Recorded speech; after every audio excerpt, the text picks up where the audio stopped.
Hello, my name is Peter Cinnamon, and you're very welcome to a podcast which is all about the Irish League, where we have new investors to talk about. Glenavon might be welded to the bottom of the league, but fresh investment could be the start of a new era in Mid-Ulster. Should fans of the Lurgan Blues be jubilant or sceptical of what happens next? Over the weekend, Carrick continued their fine run of form. Meanwhile, Ballymena, Ports and Crews all continue to sink. We saw a clean sweep of wins for the top four, and we also have the Irish Cup 6th round to look forward to on this, your latest weekly edition of Kick and Match. And we're back for another week of fun hijinks, but most importantly, Irish League chat. And this week, in the company of Michael Scott. Hi Peter, how are you?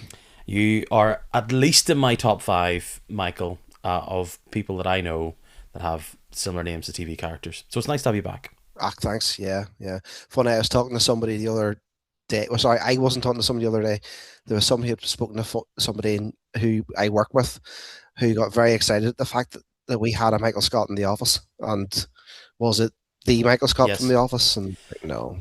How does although very good show, great show, loved it. Yeah, well, you know, with that being said, like, have you thought about being like a Mike Scott, a Mickey Scott, Michael insert letter here Scott? No.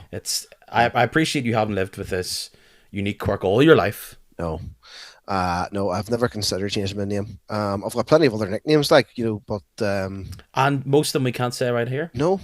So I'll stick with what I have. Well, Michael, great to have you back. It's been a while since I've had you on. Great week to have you here, because it is the week where over the past, 7-8 days, we've seen Takeover Bedlam fall through, and we talked a lot about it last week as the news broke on the podcast when it came to TIG. I got that wrong about 30 times. You think you were annoyed? Think how I felt, listener. Listening back of all those mistakes. So Cliftonville aren't getting taken over, at least for now, unless something changes. We're going to sit tight there. But Glenavon, your boys, very excited, only days after a big board meeting that they had, I think on the Monday. Days later, they said they've got what is being described as a strategic partnership with a gang who are calling themselves Football International Limited. Maybe other blander names were taken, but that's the name that these lot are going for. We will get into what Glenavon said this is all going to look like in a second. But Michael, it seems like a weird time for Glenavon to potentially be taken over or agree a quote-unquote strategic investment partnership. Weird, but then at the same time, probably the best possible time, given our predicament. Dark before the dawn? Or dump. Yeah. You know, where we're likely, let's be honest, I mean, the chances of us staying up are slim, even though the gap has reduced at the weekend, but it's still very much against us. So we have to face the reality that next season there's a good chance we're playing championship football and our budget's going to be impacted by that. So with this money appearing, I think that this has been in the works for a while, regardless of where we're playing. You know, this is it's welcome to an extent. I think there's a lot of people are still asking questions and are still trying to work out what it all means going forward. For my own money, I'm sort of 75%, I think, in favour of it. I'm sort of long term still a little bit sceptical about the whole thing, but certainly in the short and medium term, on the face of it, from what we've heard at the meeting the other night, it seems to be a good deal. It doesn't seem as if much damage can be caused. So let's go for it and see what happens. And fingers crossed that is not famous last words. When it comes to... Listen, you're funny, Peter, you were talking there about the last time I was on your podcast. It's been a while and all this here. Yeah. The last time we were on this podcast, I was saying how great Paddy McLaughlin was going to be as our manager. So... Yeah, you know... It's maybe funny. I'm not the best person to be asking about this. Well, you know, like looking back on the McLaughlin stuff, and look, you can always go back and listen to our instant reaction to it. The dust settling on the McLaughlin thing, I think maybe is a bit kinder to him. Like, obviously, there's been a turnaround. There was 0 wins, but overall, with a few tweaks, and we've seen the outgoings as well. But broadly, it's maybe 80% still the same squad, and they're starting without really pulling up trees. They are starting to come together a wee bit. I know this is a bit of a sidetrack, but I don't know if everything's been proven right. But you're starting to see that there is, I've said over the past few weeks that I don't think Glenavon are at the minute the worst team in the league. They're clearly bottom of the league. But are things cooling down on the what an awful job Paddy did kind of feelings, No, or no? no, no. There's still massive holes in that squad. The midfield was left decimated. Um, Players were allowed to go who we still haven't replaced. Um, in terms of our forward options, we were left with a couple of guys who really did not look like footballers. And at one stage, we were left with, well, I suppose this wasn't really Paddy's fault in the end, come January time, but we're basically left with no strikers. So I think on the recruitment side of it, he got it badly wrong in the summer, which left us in a mess this season. So no, I No, don't think no, the. I think basically short answer to the question is no, no. no. And I think the McLaughlin case more than ever has just highlighted that recruitment is the biggest thing at this level, and it's been able to find them. Oftentimes, it can feel like lucky dip. You do see some clubs just throw the net out wide, and the one or two players that are great, they point to them and just shoo to the side the ones that either fall off a cliff or don't do well. But you are where you are. You're sitting bottom of the league, and as you said, over the weekend, you've made that gap smaller. It's still a decent chasm. But let's chat about what was announced Yeah. there last week. Glenavon Football Club is pleased to confirm that it has entered into a strategic partnership with Football International Limited. I will not call him FIL because I just enjoy saying Football International Limited, who will acquire a majority shareholding in the club through a staged investment program over a 5-year period, subject to final sign off by shareholders and the completion of the usual regulatory and approval processes. Getting into the nitty gritty as much as we have here, talk of positive chapters, they're going to have lots of football experience here, a long-term vision, yes, a clear commitment to sustainability, growth, and respect for, yep. So they're going to strengthen the club's financial position.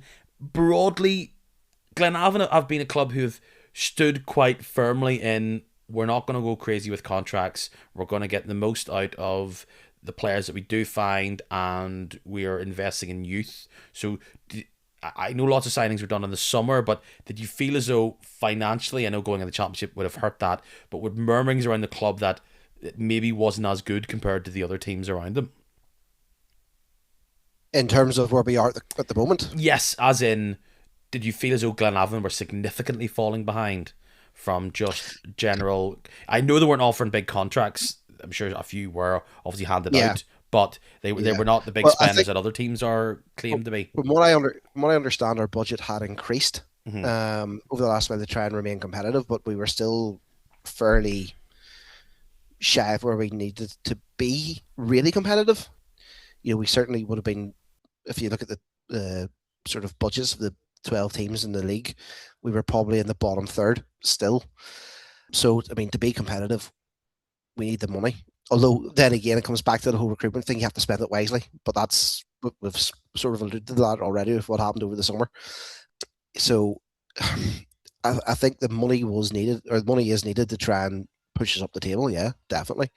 The way this money seems to be coming in stages is a good thing, because it means, I mean, I think from what we have heard, the focus is going to be remaining part time, trying to be the best part time club Yes, in Ireland. that was a question of, is this looking to go full time straight away, or is the feeling that it's going to at the minute?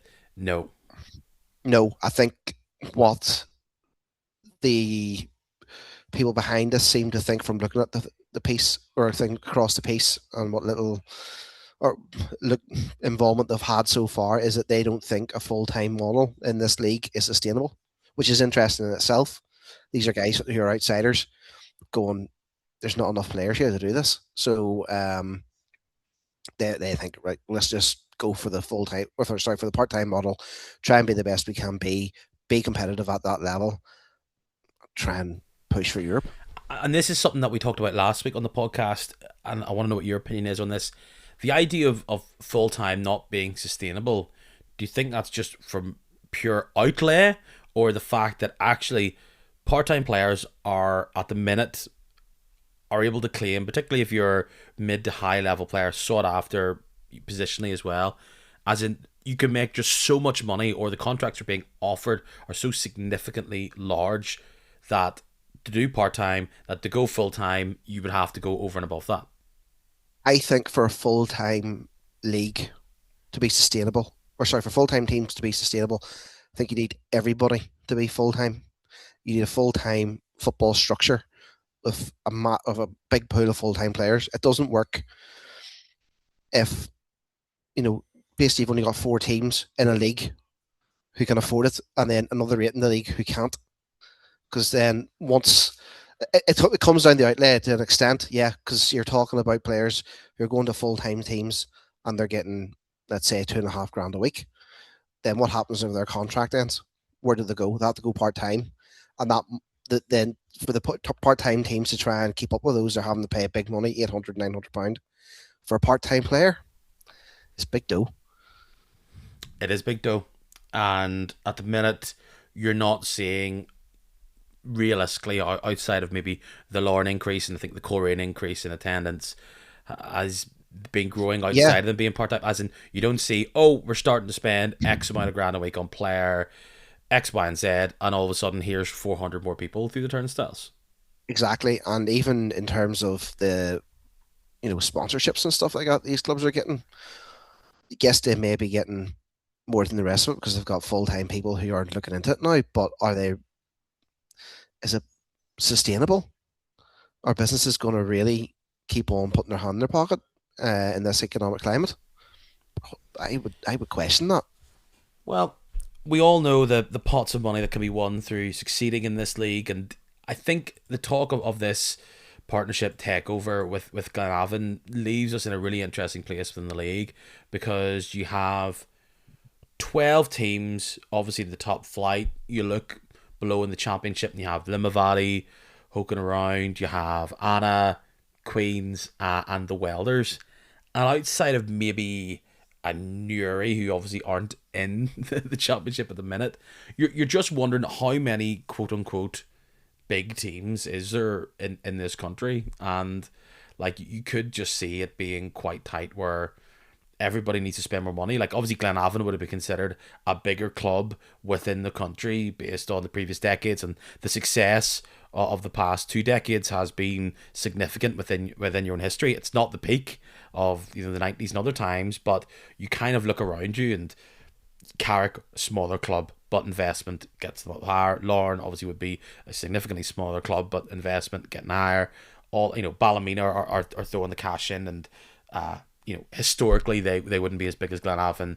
You probably attendance wise they're doing better, but it's there was always this feeling that Glenavon were standing firm, trying to be we'll be proven right as the sensible side, and now is there a certain feeling within you, and we don't know if this is going to be a success story that we all go, oh, I wish Football International Limited went to my team, or we'll all go, oh, remember Football International Limited and what happened with Glenavon, that was bad. And no matter what the takeover is, we won't know.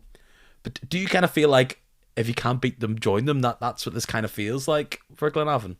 Like just basically start throwing the cash now. As in, I always felt for a while from the Glenavon overall crew is that we'll be proven right. We know how to do that. We've got good ground. Players want to come here. We're well organised, and all these teams are going to fall away because they're all being silly. And we will might not be where we want to be now, but we will rise back up to being a top six side because everyone I else think, will be silly. And now yeah, Glenavon and I'm not saying it's a negative thing. I'm just interested in what your opinion is on the feeling of have Glenavon somewhat admitted. I know this is an excellent opportunity, but do you feel like they've maybe said we have to, like if Glenavon are finally taking investment, that suggests everybody's open for business. I think you're right in terms of we were trying to be that club that says or stays sensible, and I think we are still trying to be that club. Because But this is not the this, first time investment has come your way. Like it may just be yeah, hearsay and chit chat, but there has been talk that over the years, some of the big investments which has come to other teams, Glenavon have said, not for us.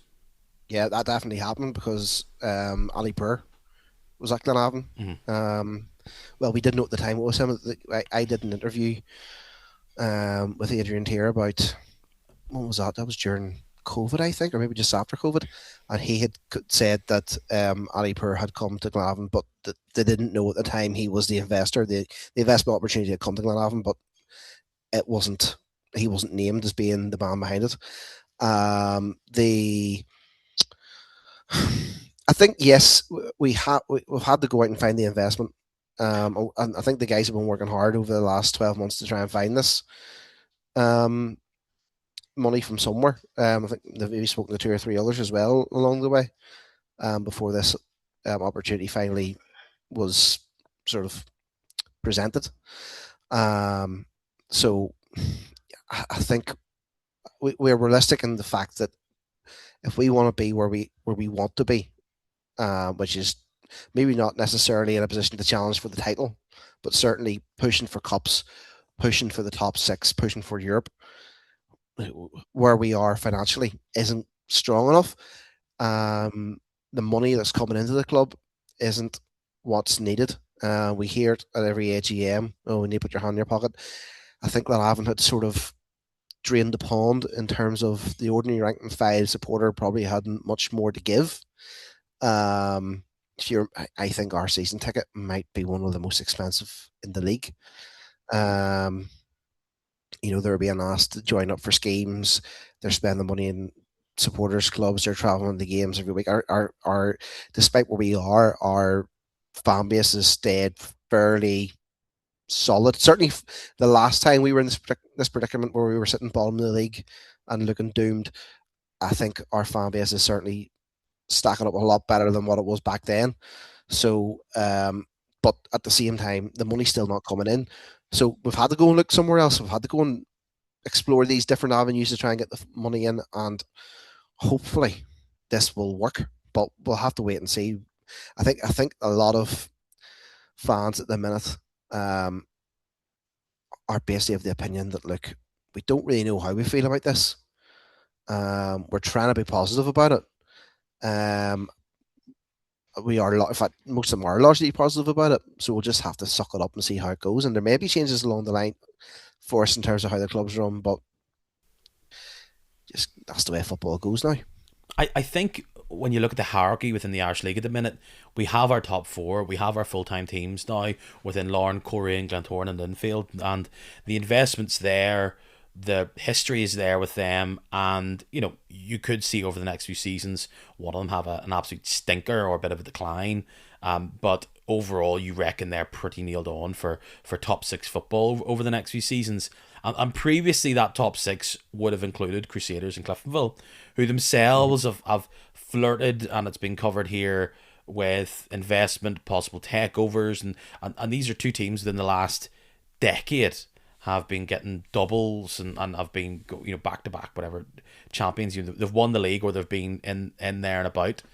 And you really look at the table at the minute, and not just including this season, you've got to say fifth and sixth, and you might say there's ambition to sneak up to even higher. And obviously top half football guarantees you a shot into the tournament for getting European football.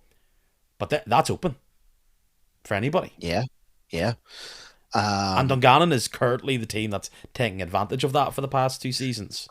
something I'm really surprised that nobody has tried to invest in Dungannon. Dungannon is sort of in a very similar position to us. We have, if you look at Glenavon as a club, we have all the ingredients there to be a success, except for maybe the players. And I think we just have to be honest with that. It just hasn't been good enough this year. And in terms of the finances, because you've got the ground there, you have the training facilities are on their way. You're going to have new changing room facilities as well. You have a decent fan base. Glenavon's are, I would say, fairly successful, but in the grand scheme of things, I mean, I know we haven't been in the last while, but certainly we've we've won things in the past. We've been in Europe. We have the experience. We know what we're doing, and we're still regarded, I think, as a reasonably big club. Dungannon Swifts at the minute are a club who have a very tidy ground.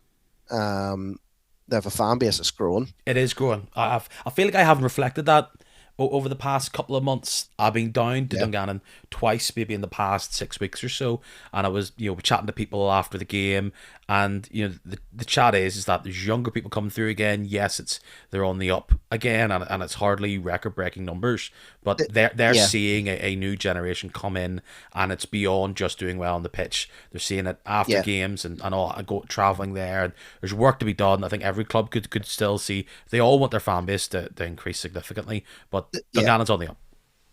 They've tapped into that, into the community there, which is something that I don't think they had done for a while, but they have sort of really, tapped into the even appealing to the foreign nationals in the community, getting them down to games and whatnot. They've got good training facilities, a good youth academy, much the same as Glenavon. They could be right for investment at some stage as well. But the problem with that is, Dungannon Swifts are such a tight knit club; it will completely change that club. I'm not sure what way they're set up, whether they're a members club or whether they're a limited company. That's one of the things that we sort of noticed over the last while with the whole Cliftonville thing going on at the same time as our situation sort of arose because we're a limited company. The shareholders didn't know anything about it until we needed to know anything about it. Whereas because Cliftonville were a members club, everybody had to know about it. So, and that's, you've seen what the fallout of that has been. So it'll be interesting to see what way Dungannon are set up. But beyond, like, I would say if I was an investor and I was looking for somewhere to put my money in, other than Glenavon, Dungannon Swiss won't be a bad shout. Well, my theory is that as a wild card, and I'm sure there's people from Dungannon listening to this going, "You're talking nonsense, mate." But we talk about full time football.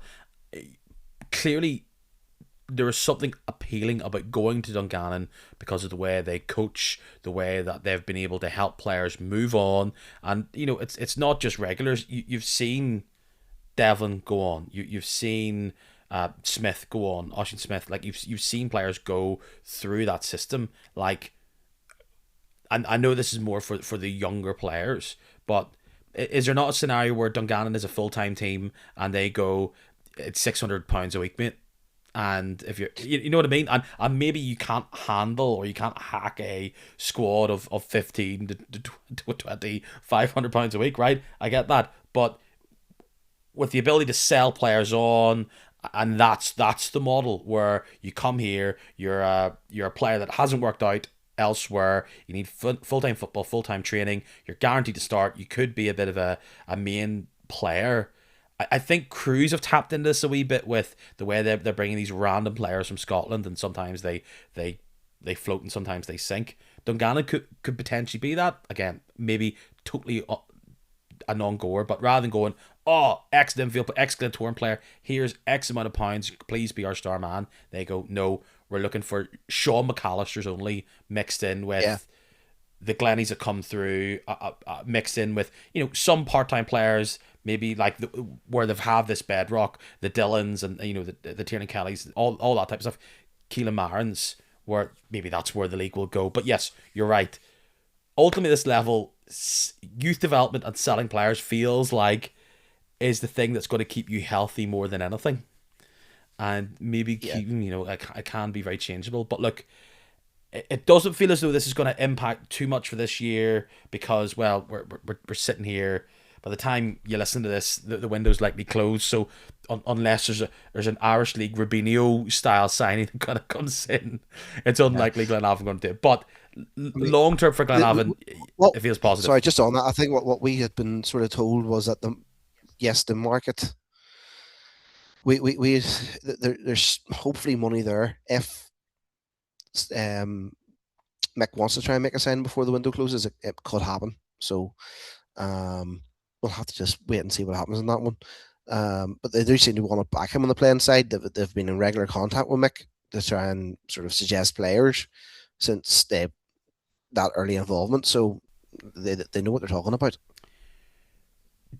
Does this now set it up that there's a better feeling within the club, even though this looks to be realistically, and no matter what, like maybe it's a mad change, a mad run between now the 12 games that are left in the league, right?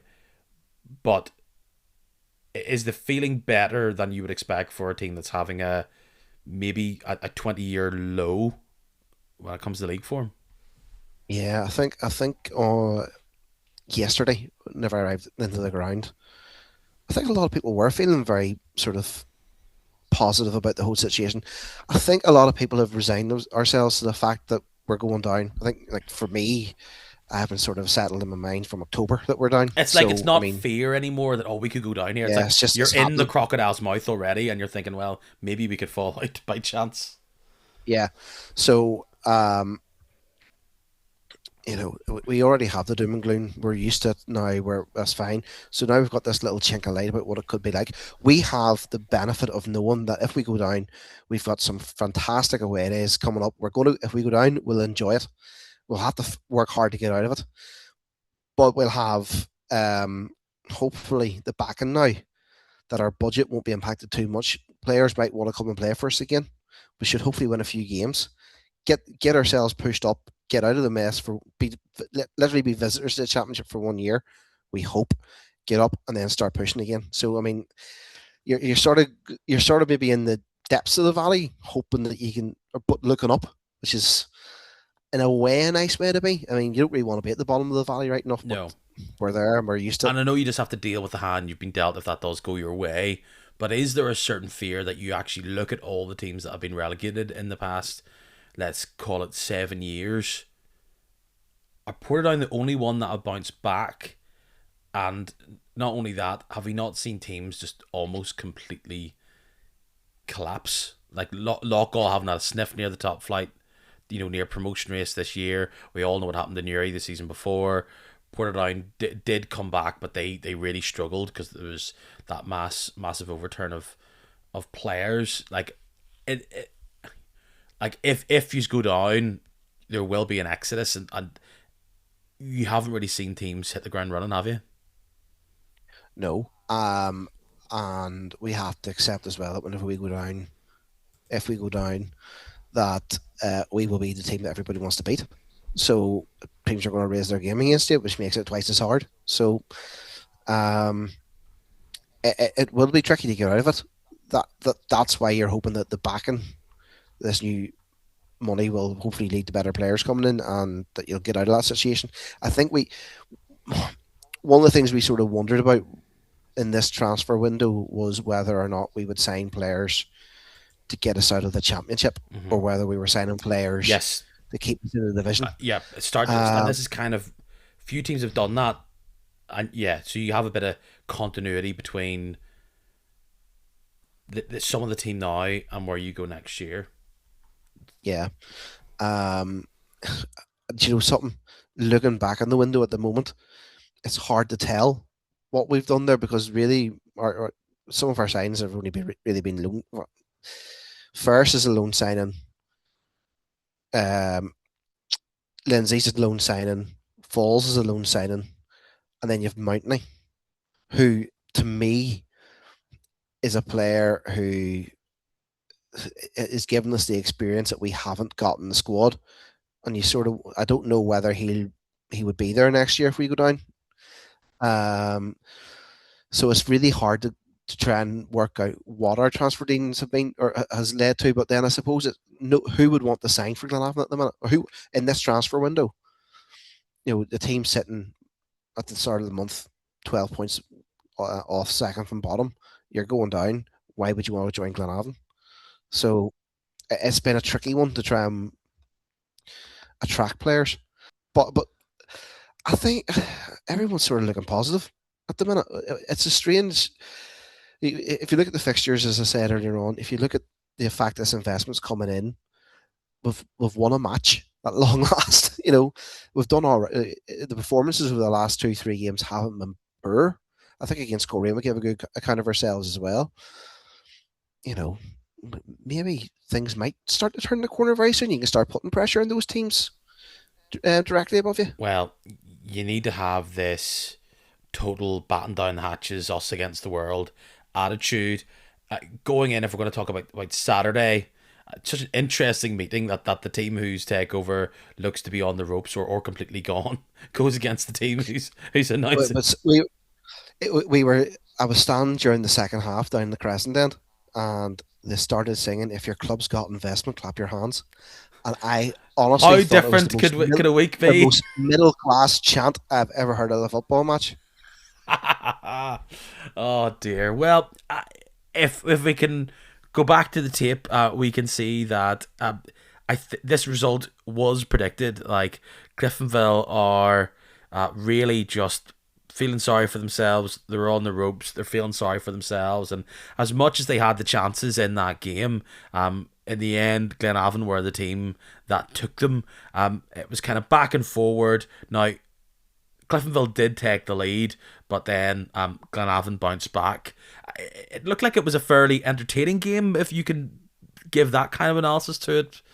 Yeah, I mean, I think it was Mick on the radio had said it could have finished 5-all, and it could have, but at the same time, I was never really worried about us losing the match. I think we started off, we fell behind, as you say, but it was against the run of play. Um, we looked a bit shaky for a while, got back on level terms, and then I think the second half we looked pretty good. We could have scored again after we had scored the second goal, but look, yeah, it was a even enough game. Two fairly average sides, I would say. I don't think Cliftonville. I was surprised at just how. I know they had been in a bad run going into the game, and I think that's probably why we were feeling a little bit more confident going into it. But I was surprised at just how poor they were. They get that yes, they had their chances, but I didn't ever, as I say, feel in any danger of losing the match. They're struggling because they're lacking experience across the board. There's a lot of injuries. Not everybody's fit. And of course they lose Keeney and Casey, who were just such key men, and Addis hasn't been consistently in the team. But I mean, you still stuck it out, and you still did your bit to win the game. Uh, it must be said, some big saves in this from both keepers. Yeah, yeah, some fantastic saves. Um, Jacob Carney's a fantastic. He probably of all the signings we made in the summer, he's probably been the best. We just haven't seen enough of him due to injuries and stuff this year. Which rarely, And that's rarely the complaint you have with a goalkeeper is ability to be healthy. yeah, um, you sort of wonder as well if we'd had him for the full season, would the gap be as big as what it is now? Yes, the gap maybe wouldn't have been, or it still would be there, but maybe wouldn't be quite as big. Cliftonville keeper as well. Thought he made a few cracking saves as well. There was one he made. There was one he tipped around the post. It was a cracking save from distance. Like yeah, two good keepers at the end of the day. So it's a result which gives you 3 points, which is vital. Games are running out, and such a blow to Cliftonville because they like not all the games have been played, but they really can't buy a win at the minute, and just the overall feeling at the club is not a nice one. And I pointed this out last week. You look at the table. Look, they do have plenty of games in hand. They played the least. They have played the least. They've only played 23 when most teams around them have either played 26 or 25. But if you're kind of stinking out the joint and you're winless in five within the league, these games can come, as you know, can come and go, and it doesn't really matter how many you have in the bank if you can't claim any points from it.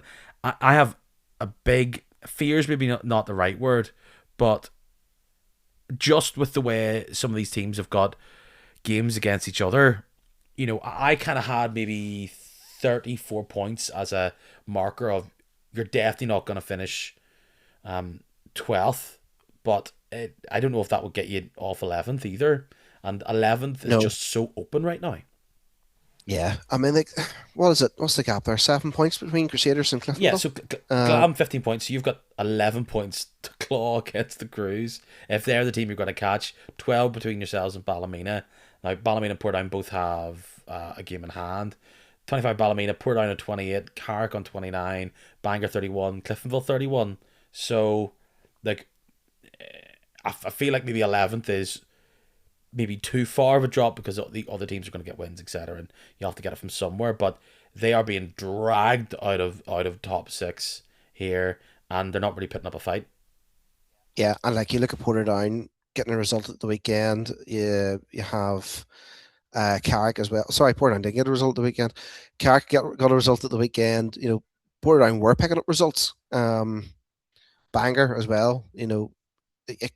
Very easily they could slip down there to ninth, 10th place Yeah, just in a couple of weeks. sixth is open, seventh is open, but 11th is weirdly just as equally open. They did have a decent run beforehand, but was a word now that Eric Woods is now out for the season. That hurts them even more. Clearly Falls wasn't right for them. They sent him out to Glenavon. Maybe this season is pretty much now a write off, and some of these younger players like Hawthorne and maybe McGarry and Sheridan are just gonna get a bit more seasoning going in the next year. But if we don't see any sort of investment come Cliftonville's way by June, like if it's completely out and there's like nothing coming around the corner, and the chairman or the people in charge are saying, like, we're gonna have to take a step back to what we thought Cliftonville was even 3-4 years ago. How does Magilton feel about this? If a job came up for him, would he go, time to move to a club where I can see progress? Because if purgatory is how I feel you would describe this season for Cliftonville, it hasn't been like complete abject disaster, but it really has been. Outside of a few moments, you see the dying embers or the final, or you're starting to feel the significant downturn on Addis, and Gormley's being a bit of a bit part player of the past few years. But you even look at Hale, he's struggling for fitness. Like, you have just such a massive gap between players who are like teenagers or 21, 22, and the real experienced cohort that brought them even success last season. Like, would you be surprised if Chilton said, I don't think I want to babysit a youth team next year?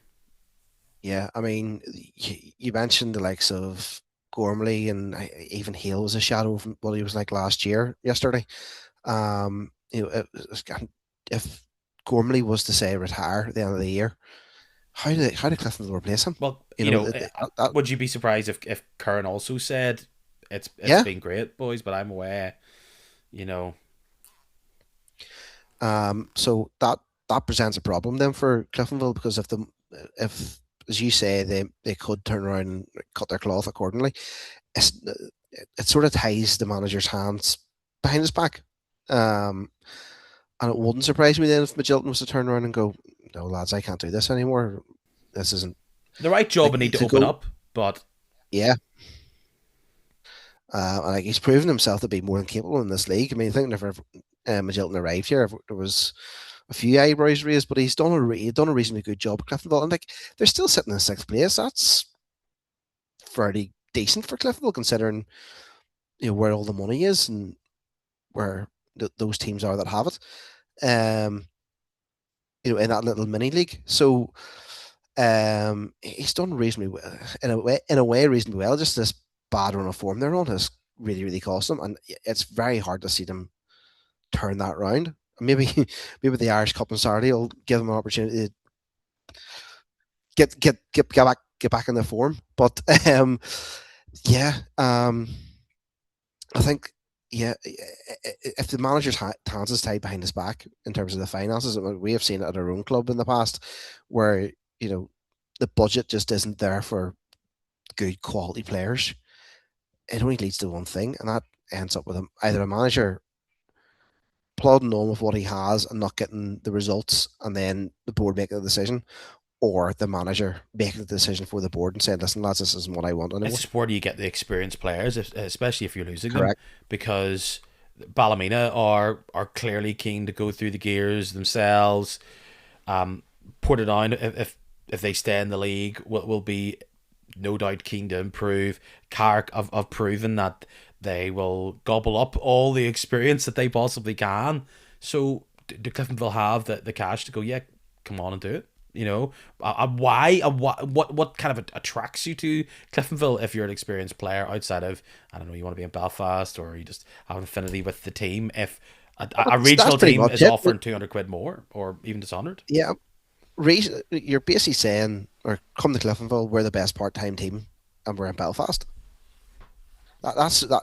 I suppose in a way that's what Glenavon are trying to be. Now we're trying to, well, apart from being in Belfast, obviously, I don't have any plans to move down the road, but we want to be the best part-time team in Ireland, and that's probably where what I always thought Cliftonville had that market cornered. It was either them or Crusaders were the two best teams Mm. because they were in Belfast, and you could, if you were like if you were Belfast best player, it's handy, Yeah, and you were going to get reasonable money.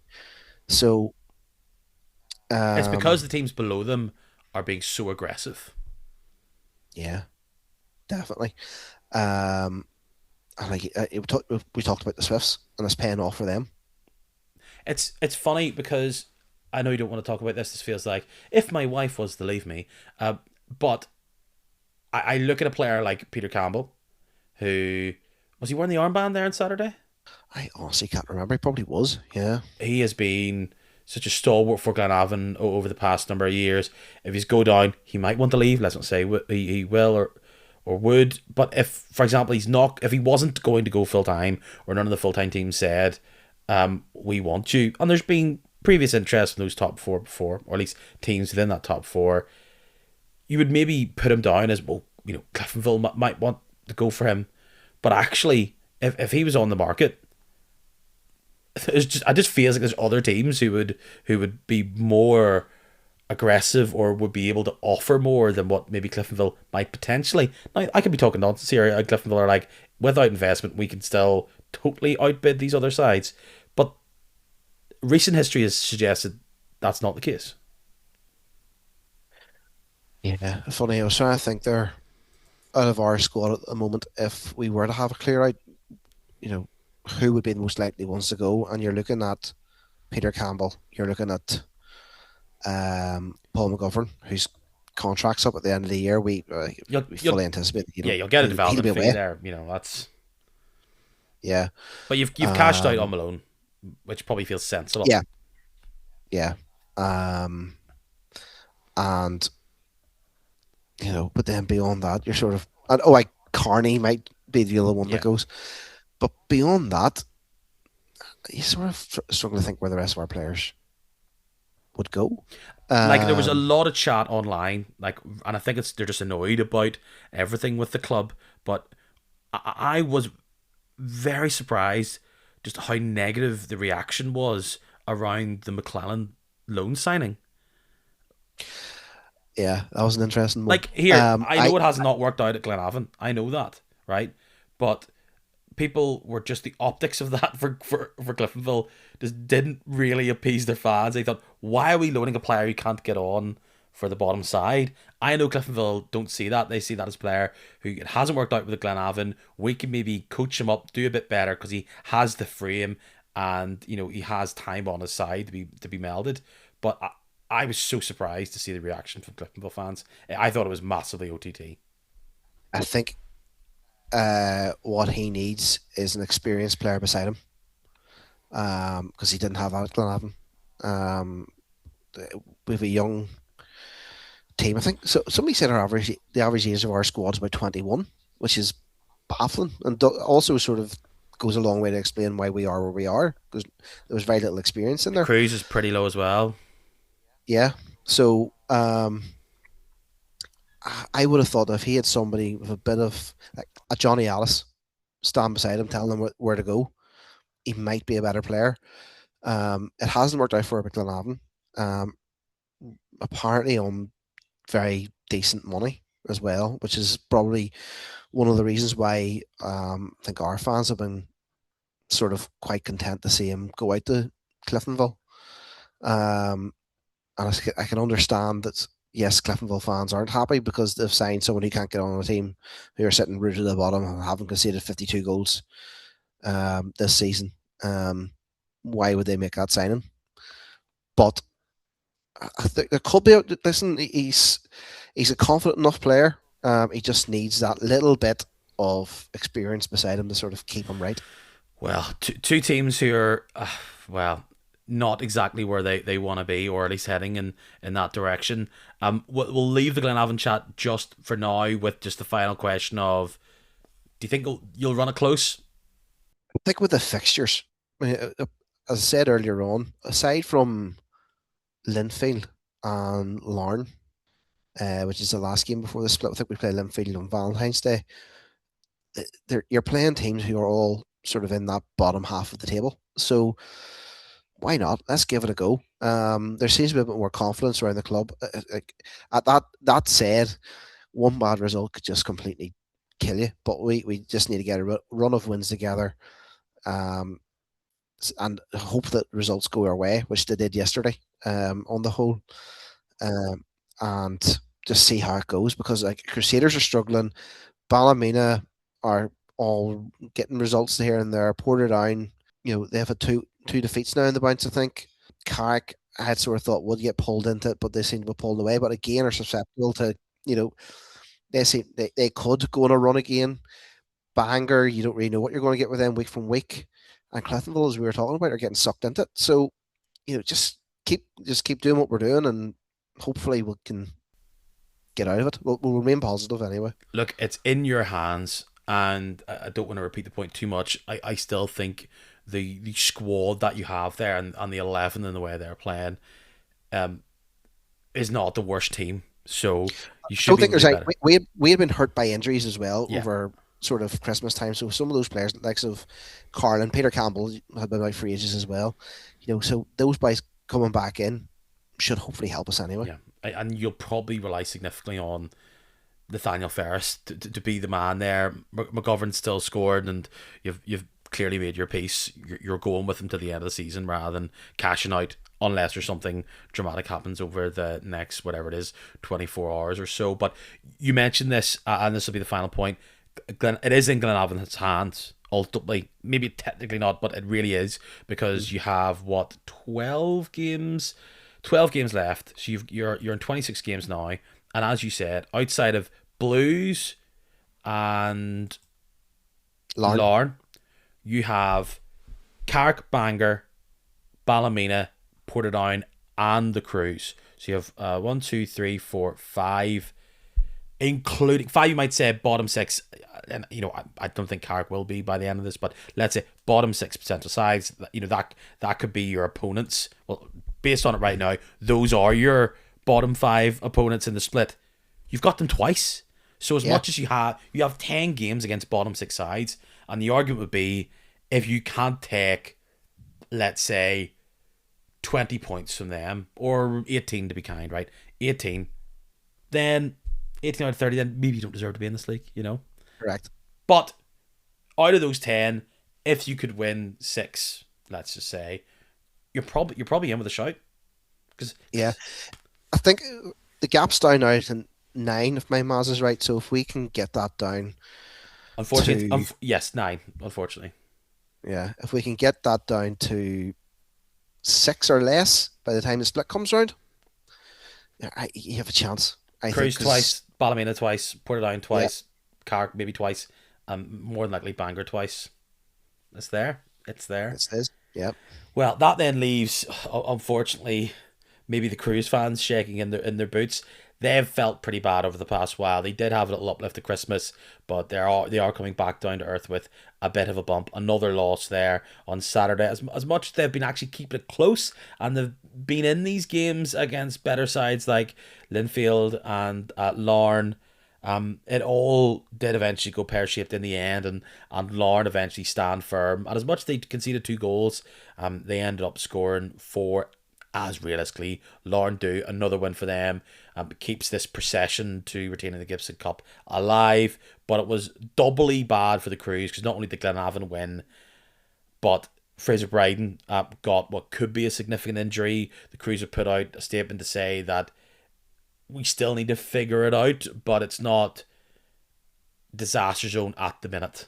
As in they haven't found a season ender yet, or loads of weeks out yet. They well could, but I mean, big long break during that game, and stretch it off. Not the player they would like. I know they're maybe short of numbers at the back, but realistically, if they're going to avoid 11th, they probably could do with every man on deck. Yeah, especially Fraser Bryden because he's been so Yes, good for them. yeah. It was. I remember we played them. When was it? October time. Could be wrong on that one, but I think it was around October. And he scored against us, and he celebrated in front of us, and we were like, "What are you doing? Why are you so, getting so hepped up with this?" But he is such a good player, and he has been so key to everything they've done this year. I'm surprised he hasn't gone to Linfield or something like that there in the January transfer window. Maybe because the fees and stuff like that might have been involved. But he has been the player for them. So while as a Glenavon fan, you're sort of hoping he might miss a fair few games. At the same time, as on a human level, you're sort of glad he's not badly injured and it's not as bad as first. I think there had been fears it had broken the leg, but I don't think it's as bad as that from what they're saying. But the Crusaders games are always interesting. Everybody at Glenavon's keeping an eye on them because um, it sort of defines how your day is going to go. Now we aren't just keeping an eye on how we're doing, but we're keeping an eye on how the Cruisers are doing or how Ballymena is doing or whatever because we're relying on those results. And whenever the word come through that Crusaders have got a goal back against Larne, we were like, oh, here we go again. Sorry, it was 2 each at one stage, wasn't it? Yes, it was. Yeah, that's what it was. Yeah, we were like, here we go. But we are doing the hard work, and the Crusaders are going to come back and win this. But luckily, it didn't happen for us. Well, it's going to be a big couple of weeks for the crew. It's been the odd signing here or there as they try to just save themselves. Larne continue just to be ruthless. As much as there's been a few moments of why you start to concede goals, lads. That's not what you usually do, where they've had more frights than they would really like. But yeah, it's been a tough week for the crews. Like I'm hearing from them saying, why aren't you saying anything positive about them? Results haven't just been going your way, gang, is what I would say. And I think I think with the way some other teams are going, I wouldn't say right now that they are any worse off than some of the other teams. The problem is they just don't have the points and they struggle with the hardest thing, and that is keeping things out of the back, and you lose experienced players like O'Rourke and Clark. Doesn't help. No. That said, I mean, like if they could get a couple of wins from here, though, like they could quite easily pull themselves up to ninth place the way the league's sitting. Here, they could be out of dodge. You just need that run outside of a random win here or there. But every side's kind of like that round there. Yeah. So yeah, a wee bit of a scare there for Larne where it was 2-2, but they pull back a few defensive, maybe not errors, but just not keeping the concentration as I'm thinking really that third goal where just Lusty barrels through, and that's kind of what he does brilliantly. So Larne win, Kel surprise. Unfortunate for Crews, they'll go again as the leagues go on. Another game, significant round. That part of the table was Ballymena Blues. Kind of famously, it's now 30 games or something that has happened in the league where Ballymena haven't won, but they were almost a bit of a surprise spoiler when it was 1-1. Like Linfield are trudging through games, and in the end, this felt for a long time like it was one of them, but unfortunately it was old boy Matty Clark who got the red card in it, and look, Linfield get the 3 points. They're hardly jumping up and down about it, but a late winner's a late winner, and they look far off the title, and there's chat now about if they don't get Europe full-time model could be out the window, but Linfield fans, it doesn't feel like they're turning up in big numbers at the minute, and they can already feel like this season's kind of a goner for them. Yeah, I mean, like even that Larne game the other week, which was on TV, you look at the crowd that was at that game, it was so poor. It's almost as if Linfield have surrendered the thing already. To be fair, I do think it is Larne's to lose. You look at the gap at the top. I don't see how Linfield recover that. I say that as somebody who's sitting 9 points off where we need to be. So, 9-point gap, small for my team. 6 point gap, big, big for other team. The nature of football. Um, you know, yeah, I have heard the talk as well about the full time model at Linfield. Um, it's just not. It doesn't seem to be working just as well for them as what it is for the likes of Lauren and Glentoran at the minute, and maybe they need an outside investor as well. Something like what we're going to be getting is like a 51% to try and give them a bit of a boost. Like you also have to question as well whether the manager will stay on at the end of the year. It feels very frosty, doesn't it? Doesn't it? I know, Healy rarely comes across as a jovial, chirpy character, but it just feels like it's rain clouds with every interview that he has. And is there tension between him and higher ups there?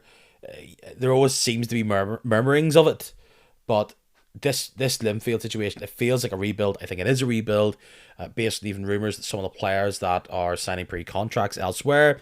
Question is, if you're Linfield, are you dying to try and keep Walsh's, Allens, McKees? You might do just from a bit of squad continuity. Shields has signed a new deal. Kirk Miller signed a new deal there last week or so. So they still have good players that are the spine of this team, but they have been totally outmaneuvered by the other top four when it comes to recruitment. Yeah, definitely. Both young and experienced. Yeah, yeah. Which is like you think of the Blues recruitment over the years has always been really, really good. But just in this last couple of years, whether it's been a reliance on Okay, players. I'm going to challenge that. Has it been good, or have they just been able to live in a world where they were Linfield Well, and yeah, and they're the best team, and it's pretty easy to go, you're the best player to want to come play for the best team. that's actually a very good point.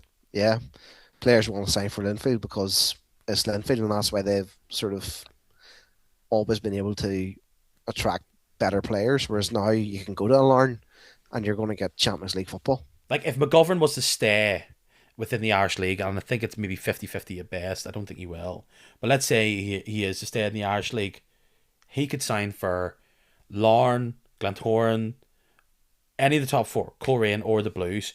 What are the Blues offering that the other teams aren't? Because the other teams are likely to give a bit more money, which, fair enough. Let's say that the money's even, right? And it's pretty decent, or it's middling. All those other sides are full time, and all those other sides have probably had more success stories or potential to move on. So it's not even like Linfield are, you come to us and you'll get to the English or Scottish leagues. Yes, that's happening at a very, very young level. That the 16s, the youth team players, the likes of Braden Graham, etc., and Keita Canales, who we don't really see, they go straight from them. It just is as appealing as a development place. The answer doesn't feel like yes. It If has you're its looking at qualities, yes, but if you're looking at it from a development point of view, you're going to Larn, aren't you? Because like Larn have it all there, all the ingredients there. The full time model of the scholarships and all that there. Glentoran seen the same players really for the first team. Which may be a bit unfair of them because they do have a sort of youth setup there that's going quite yeah, well. I'm not But saying Linfield at the bottom of the pile, but they no, are. It's a big conversation now where mm-hmm. I don't feel like they've been as aggressive. Yes, they've got Fitzpatrick. Yes, they got offered where there was, a fight for them. You might even add in McGee, who a lot of Linfield fans think build the team around him. But it's going to be a rebuild, and you kind of go back to the Magilton thing. I wouldn't be surprised if Healy thinks, all the drama I'm having upstairs, I don't want to do this. I have my resume. I have my success. Um, maybe they could swap. Maybe it's not. So yeah, look, let's not get too much about it. I think I'll dive deeper into Linfield over the next few weeks. But look, they get the win. That's great for them. Obviously, just to keep in the mix because Europe is such a big goal. It's a decent week in the sense that they also get through to the final of the League Cup.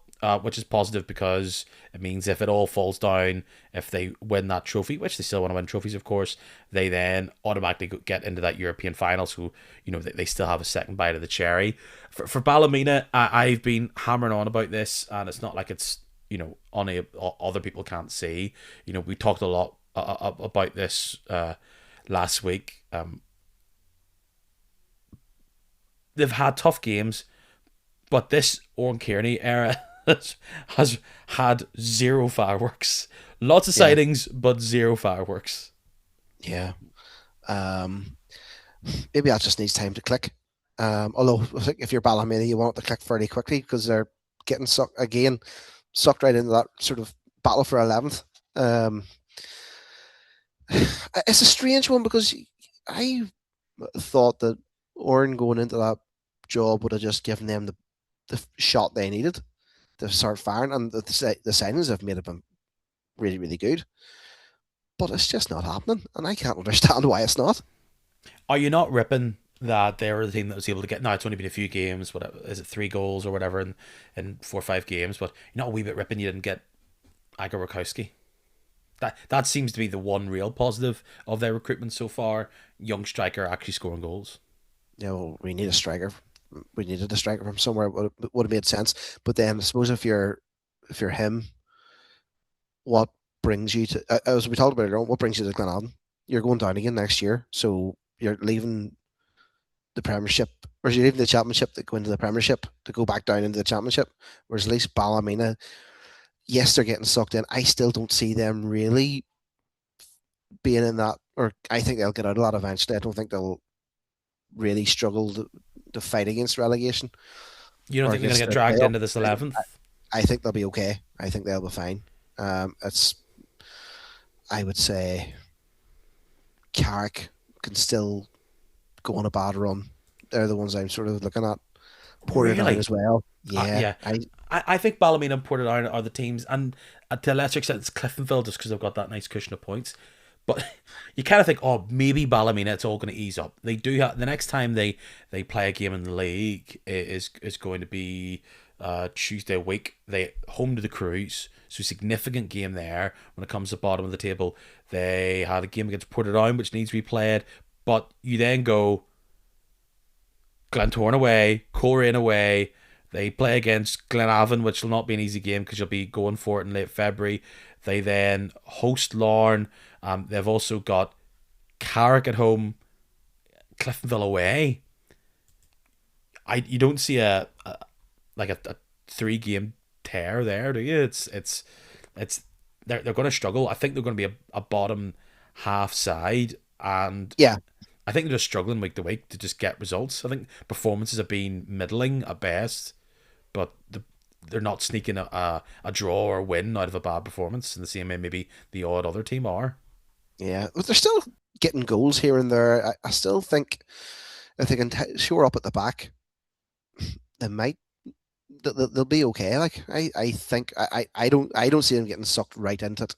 I don't see a situation where in the last day of the season we have them battling for 11 or trying to stay out of the 11th place zone or the playoff, whatever you want to call I do agree with that, but also Cruise win, they overtake them in the league.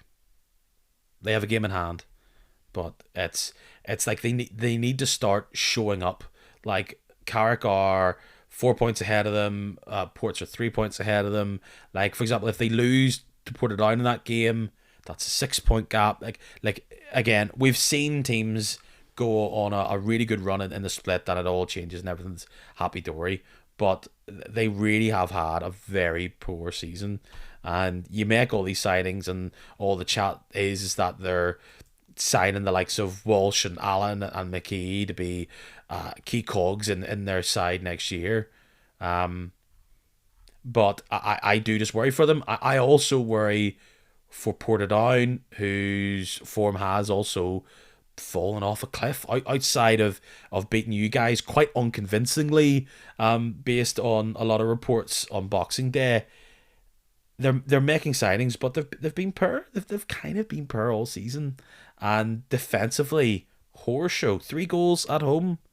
I know Carrick have been scoring against everybody, but you would think a wee bit like, okay, there's been two other teams in the league so far that have conceded 3 goals, I think, um, from Carrick in the first half. Let's not do that at home. Oh no, we didn't want that to happen. Like, and they've now overtook them in the league. Like, I'm quite bullish about where Carrick are going, but for Portadown, they are dropping. Yeah, definitely. Um, it's hard to like. I don't really know what to say about Portadown. It's so strange. They again are they're on their day they're a really good team on their day, but they very rarely have that day. And Saturday certainly wasn't that day. Um, they've signed really well. Adam Toe's a really good player. Hey, Jack Scott's a hey, fantastic signing. don't need to tell me about my son Adam Toe. You Yeah. know, I was number one in the Adam Toe fan club, right? I don't think he's going to change their season, and there's lots of talk of him being a right back. Don't know about that, but anyway, I think he did play other football sometimes. But yeah, young, impressive, requires a bit of seasoning. I still think at top flight, but there has been investment in January. Scott, Carson, Toe. Um, I feel like wingers is a Tete. Like, Yeah. yeah, they lose Ben Wiley, but that was somewhat to be expected. At the back, like, I was quite bullish and quite positive about the partnership of McKinnon and Alton Top, and I just looking at back at the highlights of that, it's kind of a one-on-one situation with McKinnon and a Carrick attacker, and he doesn't kind of deal with it, and they score the goal. Like, they just don't look. I know they haven't played a lot of games, but they didn't look sharp. They didn't look up for it, and they just didn't seem to have any chances even in the second half. Like, at home, what's the game plan here? Yeah. Um, I haven't seen the game yet to see what way it turned out, but he sort of I see them very much, as I said earlier on, falling into this battle to try and stay out of 11th place. I'm just trying to look at the table here now to see where they are. They're 4 points off the Cruise. And like, as I say, I still think Ballymena will get a few results, so that would bring them down to 10th, which I think uh, would be about right if they were there about a point or so above the Cruise. If I was a Portadown fan, I'd be very worried. Yeah, they feel like a team who, like, if you look at where they were By the way, last year. sorry, just to say, thankfully I'm not. Yeah. um, they're a team who have regressed quite significantly from being second at Christmas last year, and it's not like they've completely been gutted as a side. They've only added, haven't they? Like, they lose Ben Wiley in January, and I'm sure there's other players I'm not thinking. They haven't really sorted out amongst all these signings. Haven't really sorted out striking, but every team could do with extra firepower up front. Like, they've heavily relied on goals from Fife, but they continue to regress despite investment.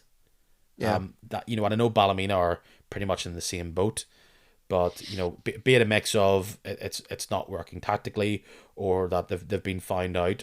Big worries for Portadown. In turn, they get 2 wins out of their next three, and they're laughing. They're in 34, and they have a chance to get a sneaky win here or there, and then they're fine. Like, they win if they play a game tomorrow by themselves and they win, they're up to 7th. And equal yeah, points with Cliftonville. So, but you lose to Bangor away. You get thumped, really, based on a first 45-minute performance by Carrick Rangers. They really need to sit up here and realize that they're in the mix. I think in the mix for 11th are, let's say, Glenavon to be nice, but also Cruise, Ballymena, and I would probably say Bangor. Carrick, I said it online, they're on a heater. I've watched a lot of Carrick recently from their Cliftonville game in the league. I was then there for their game against Dungannon. They look excellent up top. And the fact that Lecky's firing, that's such a benefit for them. Gibson's also found a bit of his mojo again. And they look like maybe the most likely of the bottom 7 to get 6th, I think.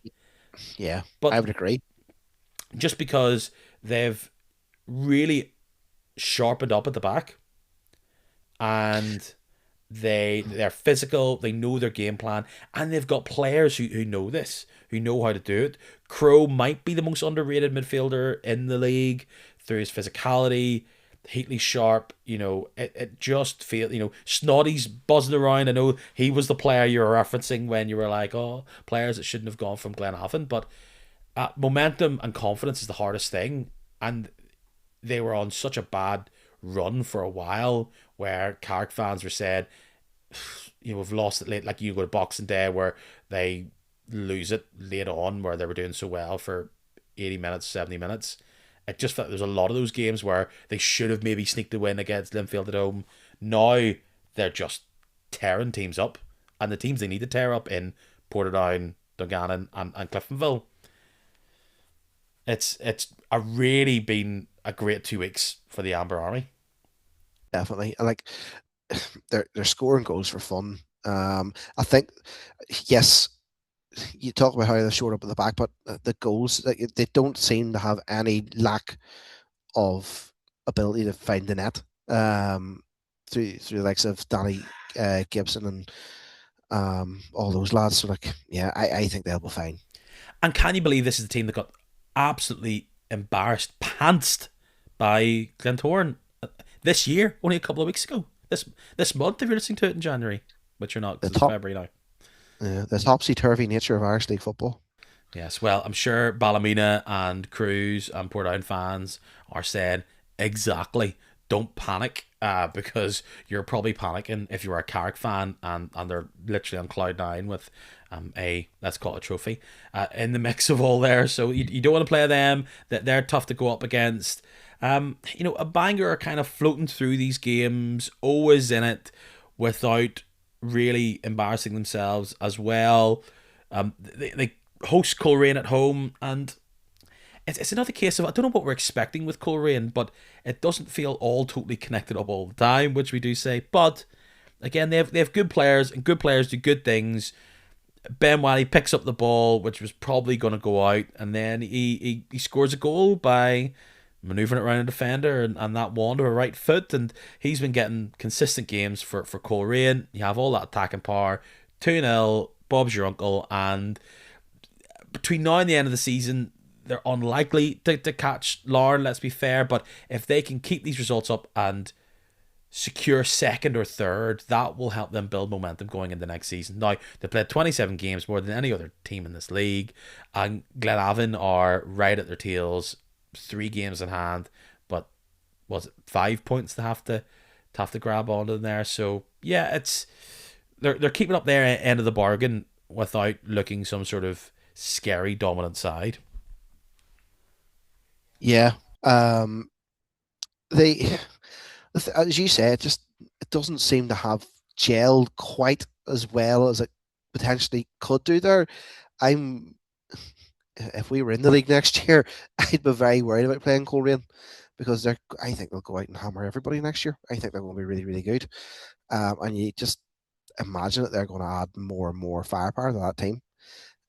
So I mean, they're scarily good now. How good are they going to be next year? Um, you mentioned Ben Wiley. I think Ben or Wiley's a cracking player. And we all know about Joel Cooper and all that. They're a great team. They're a great team, and they're going to be good to watch. I think they're one of those teams who full-time football has really, really helped because they have that time to come together and work on everything together. And I think it will, you know, by the end of this season, we'll be seeing how good Coleraine really, really are, and they'll get even better next year. Yeah, they look quite spicy when it comes to cup competitions, don't they? And that would probably aid in their development going forward. I do think next season starts now, and they can build up that rapport, that shape, and just that flow. They were able to blitzkrieg a few teams at the start of the season. Then it wasn't all working. When they are flowing, when they are connecting up, it's rather pretty, but at times I think the Lorne game was a good example of maybe just not having the depth physically just yet, or the guile in that they can have all the flashes from the Glackens and the Coopers and Patchings and co, but do they have that next level ability just to tear teams down, maybe game manage a bit better? But in Higgins, they have someone that knows what full time football was like at a higher level to go in. They are trying to go for the off the shelf players when they've brought in Connolly and Coyle and the likes of that, while mixing in what they hope is the next kind of heel style player, Ronan Hill and Ben Wiley, and keep the likes of Cooper and Shevlin there. So they keep going, and it's another win for them, and it's another win for Glentoran, who themselves had a busy week.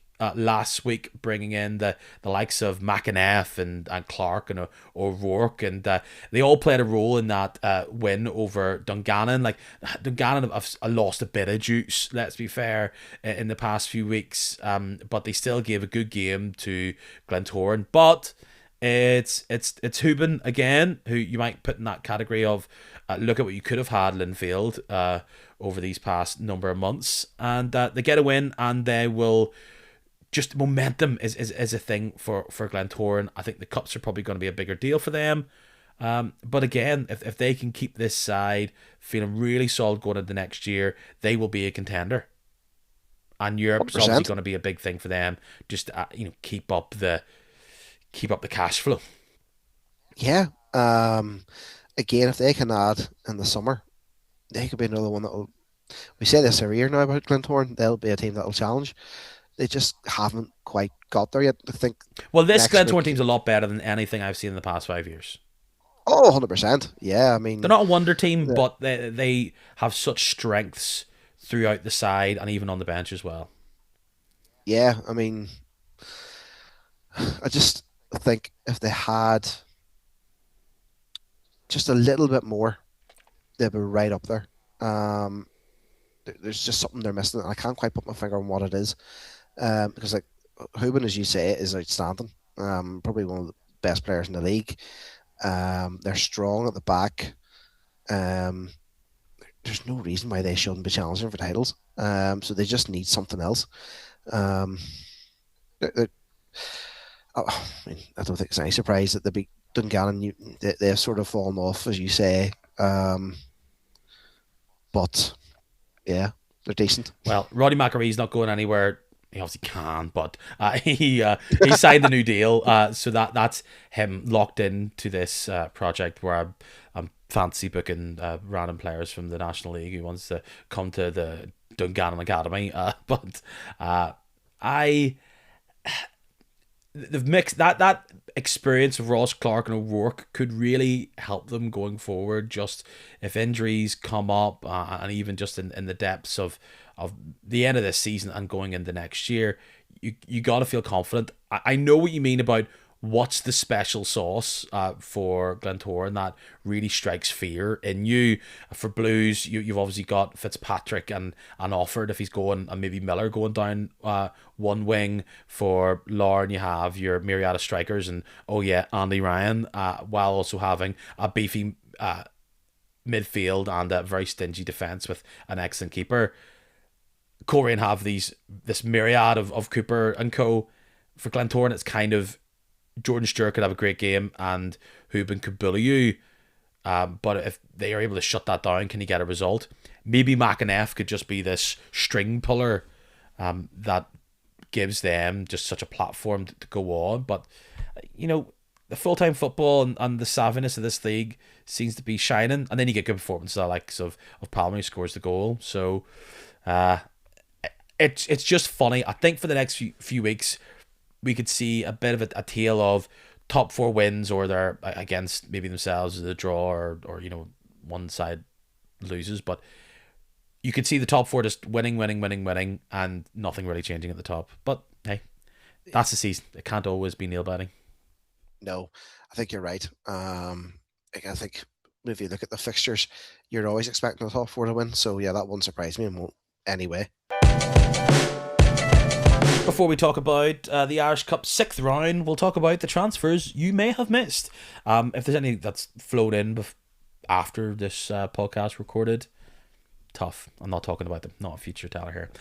Paul Doyle goes from Drogheda and comes into Dungannon, can't tell you much about him, to be honest. Always exciting to sign a League of Ireland player, but it comes into midfield where they've struggled to have the same consistency of Bigorama and Alves week in, week out, adding in, Dylan and Kelly and even Knowles. So he adds up to that room. You see Ethan McGee signs a big extension. Kobe Moore, I know, I forgot him as well. He goes to Dungannon to try and shore up their attacking options with Brandon Birmingham going to Kerry FC. Who are they? In the League of Ireland First Division, we have already talked about Cal McLean going on loan to Cliftonville. You have my son Adam Toe going from Loughgall to Portadown. That seemed to be one that there was a pre-contract, but realistically, Portadown were going to have to pay a development fee anyway, so you may as well just pay that and a bit more money up top to get him in with Loughgall. Unlikely to get into the top placings to scrape up in the top flight, and they're not going to fall down either. Again, what is there to be said about these Crusaders players outside of Scott Ruff, amazing name, or if it's Scott Roy, fair enough, but it's spelt rough. Scott Ruff with only one T, that's frustrating. From Stranraer to Crusaders, you have Jack Doherty from Fleetwood, who comes in. I think he's a midfielder, 2.5 deals, so there's a commitment there. 19, so yeah, he's going to spend the remainder of this season at Institute on loan there. We talked about Chris Shields moving on, and there is rumours that there's a pre-contracts for Charlie Allen, Chris McKee, and Walsh to Ballymena. I'm sure they'll be in the top flight to avail of all that. So looking back, I know you can't remember all of the deals, but what has kind of stood out to you about this window? It's been a bit of a busy one. Yeah, it has been. The amount of loan signings, I think, is the one thing that stood out for me. We sort of benefited from that as well. Maybe it stood out for me because we have been one of those teams that have been benefiting from them. But you're looking at teams that are players who are clearly not getting game time and trying to get game time somewhere else from the likes of your Lawrence and Glentorns and whatnot. That has stood out for me. Coleraine still have gone about their business and signed good players. McAneff, we mentioned him earlier, is another one that's been sort of hit the headlines for me. It's been busier than what I thought a January transfer window in the Irish League would be at this time or at this season. Yeah, you just don't know. Like, it's hard to really say, oh, this is going to be the sign of things to come, because you've then had quiet ones over the past few years as well. Things that kind of stood out to me, that some of the championship next generations finally got signed up. Brian Haley finally found his club with Cliftonville. Igor Rakowski. I thought we'd have gone for Haley, but again, maybe there's things going on behind the scenes, and there's a bit of didn't suit him now, or there wasn't promises for first team football. But I think he'll be a stalwart within the Irish League, no doubt. Maybe there's a feeling that he can push on, but really really nice player. I think. Well, look, I get pelters when I hype up Corey Smith, but I kind of said I think Corey Smith's probably going to be one of the signings of this window that we'll look back upon and go, great signing for Dungannon. I'm sure you would still like him to be playing for Glenavon now in the end of the season. I don't think we saw the best of Corey Smith.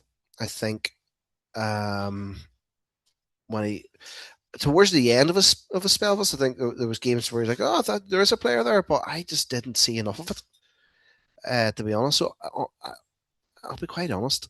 Yeah, maybe I was intoxicated by the highlights. Maybe whenever he left, I was like, oh, all right, fair enough. It didn't bother me. It didn't bother me. That's our thoughts there on the January transfer window. Exciting as it was, but now it's time to avoid league action for a weekend as we go to the Irish Cup 6th round. I already see something here. Knockbreda, have they not played that game yet? No, it was because of the weather. It was delayed, wasn't it? It was meant to be last Delayed Tuesday. Yeah. twice. So I think Yes. it's this week, isn't it? So that's being played on Tuesday, and then on Saturday, all going well. I think it was actually supposed to be at Knockbreda, then now it's moved to Lockall, but that Lockall pitch suffers with the rain.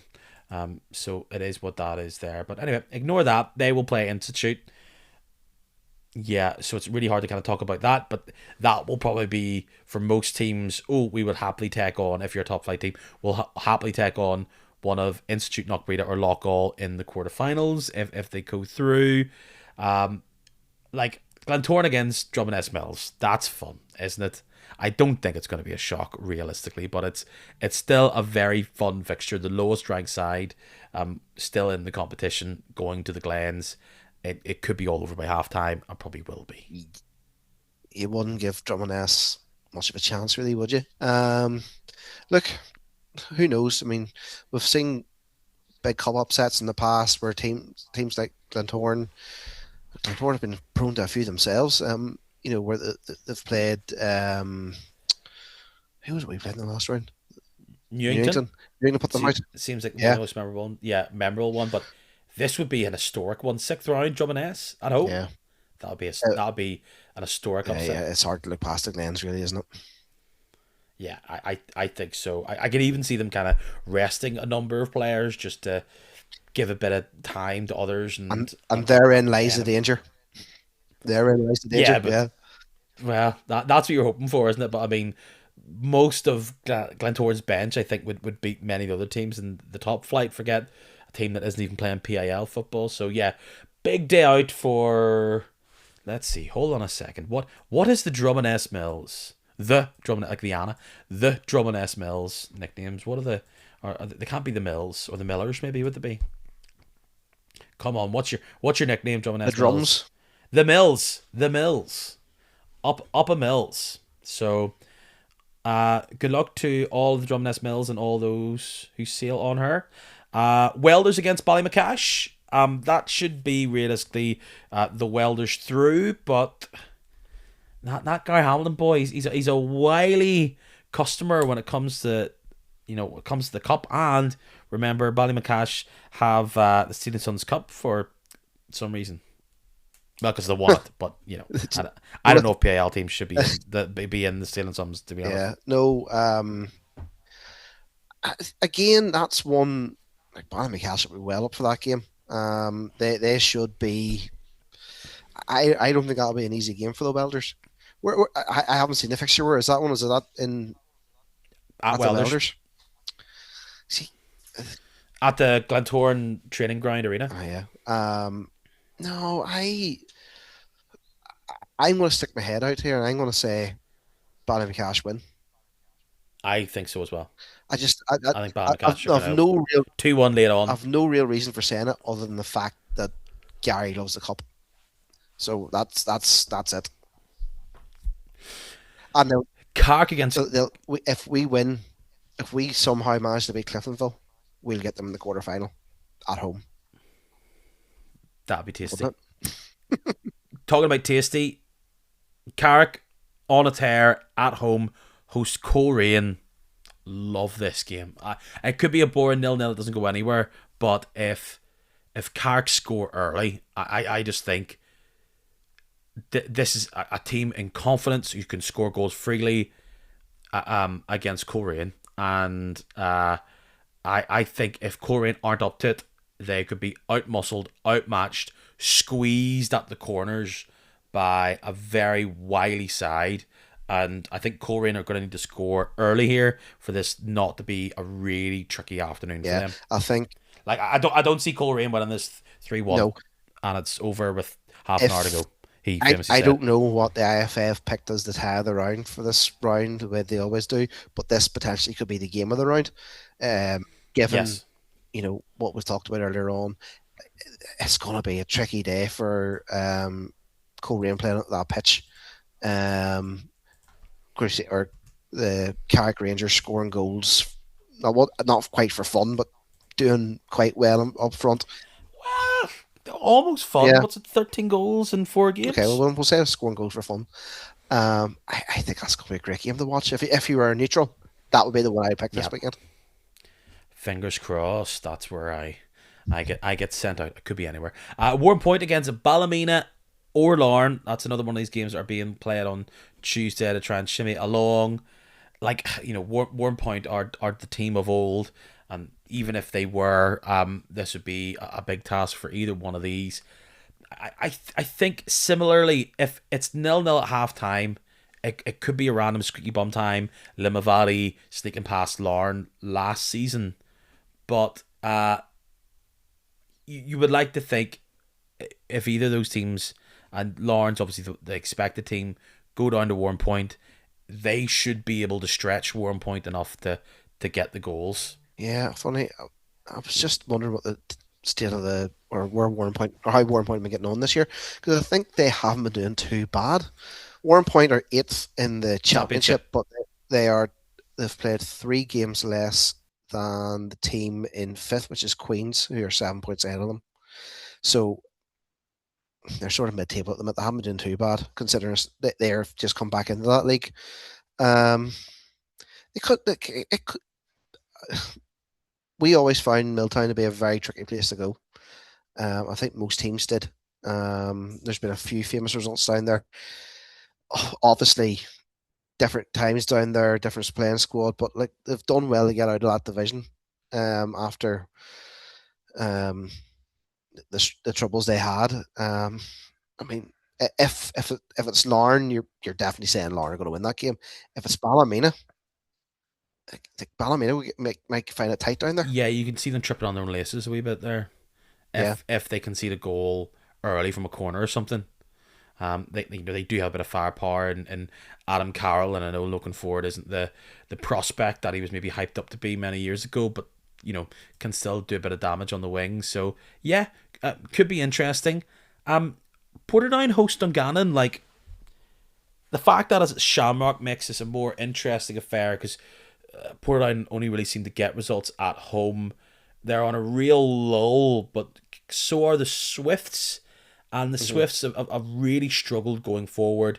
We should talk about the fact that Junior's gone, Brandon Birmingham's gone. Those two players going is kind of why Kobe Moore has come in. Andy Mitchell's struggled for consistent health this season, and I guess others. So that could be a day where maybe if Portadown's like attacking combination of whatever it's going to be, Teelan, Ukek, Fife, McCartan's playing again, but he seems to be more of a number 8 these days. I think that's closer. I don't think that's Dungannon might be favourites, but I could see that going either way. yeah. I think it's one of those games where we talked about the Korean game being one to watch because it could be so open. This is going to be one to watch because it's going to be so close. Yeah. I don't think either side's going to want to lose this game because it will. It's an important game for both teams. It's a distraction for Portadown in terms of the league. They'll want to win it because they'll want a cup run. Dungannon obviously are trying to defend the cup. Yeah. I could see that being very, very close, but for a more negative reasons in terms of I don't think it's going to be one of them games where both teams will set themselves up not to lose rather than Uh-huh. try and win it, if you know what I mean. I could see a Yeah, red card early here gifting another team the victory. yeah. I think it's something like that or a mistake or something like Yep. that's what's going on in this match. If, for example, the Swifts were to rollick Portadown at home, because there was talk maybe a couple of weeks before Christmas of a bit of heat being felt on Curry, I had heard rumours on Boxing Day that if they had lost to us on Boxing Day, Niall was out the door. well, look, that's just rumors, and you're a Glenavon fan saying that, so look, we'll park that. I haven't heard that, but it's a weird time of the season, and there doesn't seem to be anybody that's there, and they've clearly been backing him in the transfer window. Yeah, But you could imagine where, if we're talking about seats being hot o meter, his would be quite toasty. yeah, you'd be asking for the heat warmers to be turned down a little bit if you were Niall, wouldn't Yeah. you? Yeah, no, Like he did say after the game that Carrick are doing great, and they were on a haven't won in 9 games, so Do you know what I mean?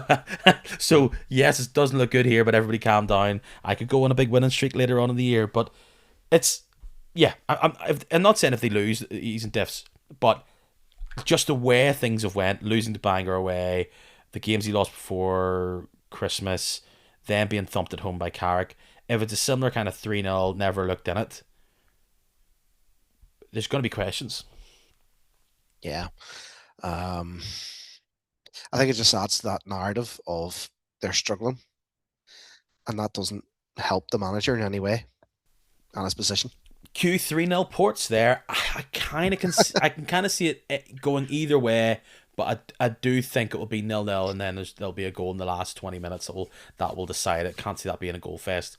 We'll have to see. We'll avoid your game and leave it for last, aka the main event of our recap here or preview. Limavady Linfield. Apparently, no Linfield fans want to go up to Coleraine on Friday night to see this game. This actually is a bit tasty because Limavady have been the best side in the championship. It's a one-off game. They have both the Laurie brothers. They have players who can be tricky in the likes of John Boucher. If Linfield don't show up, it will be a difficult game. I think. Yeah. Limavady, it's a game for Limavady to prove just how good they are. Um, of Like, all, like you kind of have this as the Bangor Glentoran fixture from last year. yeah, exactly. It's a great cup tie. It really, really is. I think anybody who's a neutral will sort of be going, "Come on, Limavady, let's see how good you are here." Um, I suppose their performance will be like I fully expect Limavady to go up next year, or sorry, at the end of the season, given where they are. They're 5 points clear. They have a game in hand. Um, you know, it's a chance for everybody else to see what they're made of against a top side. Um, uh, yeah, it's going to be a really good game. In terms of the Linfield fans not going up, I think I understand where they're coming from. I'm just not sure they've made the point in the right way, but I totally agree with what they're annoyed about in terms of the fixtures and stuff like that and the way things have worked out in terms of Friday night games and Linfield always being on TV. It would frustrate me too, but then that's the price of being successful, I suppose. What way do you think it's going to go? I can see ball drops to McNichol in the box, shimmies off a defender, scores it with 15 minutes to go, and the hang on. I'm gonna hit the big shock alert button, and I'm gonna say I think Limavady will squeak past a bit of a toothless Linfield side. I'll not hit the shock button just yet, but I do see it going the distance. I could see that one going all the way to penalties. I can just see Linfield being nervy, and perhaps they'll be able to stretch the pitch, and it's a hat trick for Fitzpatrick.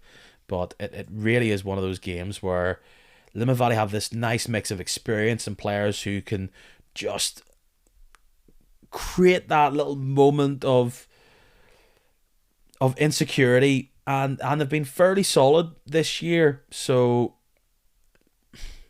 maybe the fact that it's at the Coleraine Showgrounds doesn't help them because it's kind of bigger and flatter and wider. If it's kind of in the muck grounds or wherever, and I was going to say, if it had been at Limavady, yeah, I'd have gone, yeah, Limavady Cup upset here, no, yeah. not a problem. But at Showgrounds, it's a place Linfield are used to, so you'd imagine they'll be all right in the end. Well, we then finish up with a repeat of what we saw in the league. Will there be chance of please stand up if you've been taken over as Glenavon go up to Solitude on Saturday afternoon? Like it's the first game at home since the whole TIG situation. I think this could go either way, but you must feel confident going in that you've got one over on them. It's there's been a few of these games where we saw Ballymena and Linfield play each other back to back. It's not nice, and it can make it difficult tactically. But Yeah, you should have every I confidence to win this game. we should be confident going into it, given that we've literally just beat them. But I'm a Glenavon fan, so I'm not. I yes, the fact that this is the first game at home since the takeover fell through or for Cliftonville, I think puts a little bit of pressure, because if Glenavon go ahead early, which is what this is, it's the exact same situation as Saturday. If Glenavon go ahead early, the pressure goes straight on that team, and it's no fault of theirs that the whole thing's fallen through. But fans will get frustrated. It could get dark there very, very early. Glenavon, we have improved. I'm not going to call it because I don't feel confident enough. Against another one I can see going to extra time. I agree. I think it would not surprise me if that was the case, and I don't think it'll go to the full distance, but I do think it would go to extra time. I do. I think Glenavon's going to win on penalties. Cliftonville's going to lose their second penalty shootout in the past fortnight or so. I'll take that. Or I have a sneaky feeling it could be a bit of a Brian Healy show. 2 goals in the first half, and you aren't able to come back. But the fact that you're able to have Nathaniel Ferris from the off and others, that makes you a far more dangerous side than you were a couple of weeks ago. So yeah, I think we are. I think we've certainly got attacking options now, which we didn't have. I mean, going into Christmas, like we'd lost Lombardo, we also lost O'Connor, which was just strange. There was questions about whether or not we should bring Prendergast back from Loughgall. Our lone striker was a 17-year-old who was doing very, very well, but he wasn't playing in his best position. yeah, I think now we're in a far better shape. We've added well, even if some of those signings are only temporary, like Ferris. But you've got hope. We have got hope, and hopefully it's all starting to click now. And maybe Saturday could be a second win in a row, which is something I don't think we've done all year. feels like a long time since Glenavon won 2 in a row. But look, magic of the cup, and insert other cliches here. You've got to admit, one of these will probably go to penalties, just because we've got whatever the 8 games to look forward to. But yeah, it's I think it's one of the more fun weekends, because you have the kind of total chaos of the 5th round. This last 16 6th round one can often be the time where big things shift, and getting to the quarterfinals, you're in the mix. I know every single team's in the mix right now, but you really are in the mix. From a good draw, you win, and you're in the semis. We saw that with Bangor and Ards last year, and to a lesser extent Dungannon. So a fun day if you're involved. Obviously, if you're not, I don't know. We'll see if the weather ruins what is a sacred 6th round day. But Mr. Scott, it's great to have you back on the podcast. Hopefully it won't be as long a gap until the next time I have you on, and you're just hoping that you haven't totally scudded Football International Limited.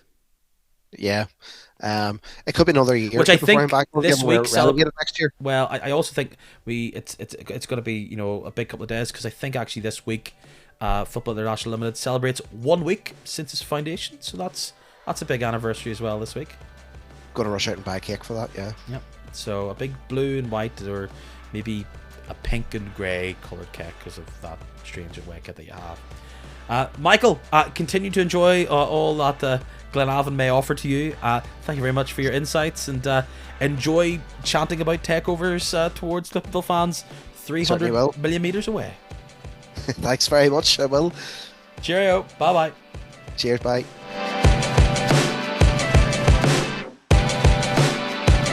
There's me thinking that this podcast might become quite trivial, quite chilled out, with games happening and not much drama behind, but of course, it delivered once again. Interesting that we talk about Cliftonville and their maybe lack of investment, followed up by a week where Glenavon are excited about what investment could hold. If it's news, it's going to be covered on this podcast, so make sure you subscribe to me on whatever your platform is. If it is Apple Podcasts, you can subscribe to it there. It's free. It's also free on Spotify, and it means whenever I upload this episode, which might be a bit earlier, might be a bit later, usually I try to upload it on kind of Tuesday evening, but you get a little notification, free and easy, and you can listen to it fresh off the presses. So just follow me on all those platforms, or follow me on Instagram, Facebook, or Twitter. It's Kick a Match on all of those. Till next time, tally ho!